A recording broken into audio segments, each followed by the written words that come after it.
আমাদের গ্রামে কোনো টিএমসি বলে অস্তিত্ব নেই, হয়তো দূরের কথা, আমরা যেদিন থেকে জন্ম নিয়েছি মৃত্যুর জন্য আমরা তৈরি আছি। তো লিখছি যে আমরা একটা পার্টি করি, আইএসএফ বলে একটা পার্টি করি, তার ভালোবাসায় সেই পার্টিটাকে জেতাতে হবে, সেই জন্য আমরা মোটামুটি দেড় লেখান করছি। ইতিমধ্যে প্রার্থী ঘোষণা হয়ে গিয়েছে সেই 24টা রমজানে।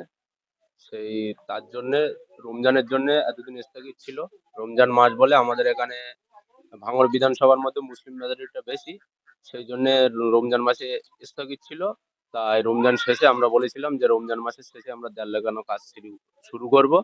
তার প্রস্তুতি কাল থেকে শুরু হয়ে গিয়েছে দেড় লেগানো কাজ। কি বলবেন, যাদবপুরে হাড্ডাহাড্ডি লড়াই, সেই ক্ষেত্রে আইএসএফ পড়বে কতটা যাদবপুর? যাদবপুরে প্রভাব পড়বে, যাদবপুরে আমাদের আইএসএফ প্রার্থী জিতবে।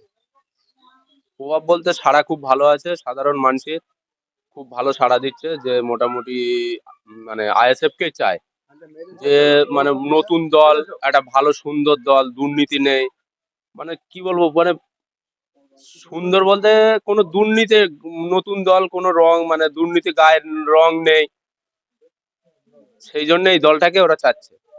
কি বলবেন, ভাঙড়ের মাটি থেকে যে এত আইএসএফ দেখে হুঁশিয়ারি দিচ্ছেন যে আইএসএফ নিতে ফেলবে, কি বলবেন?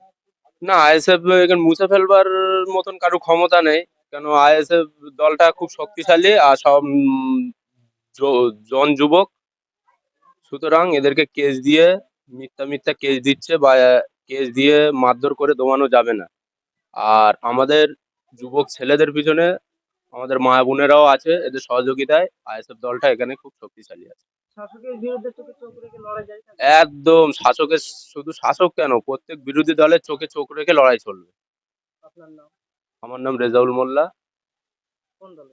আমি আইএসএফ দলের সমর্থক।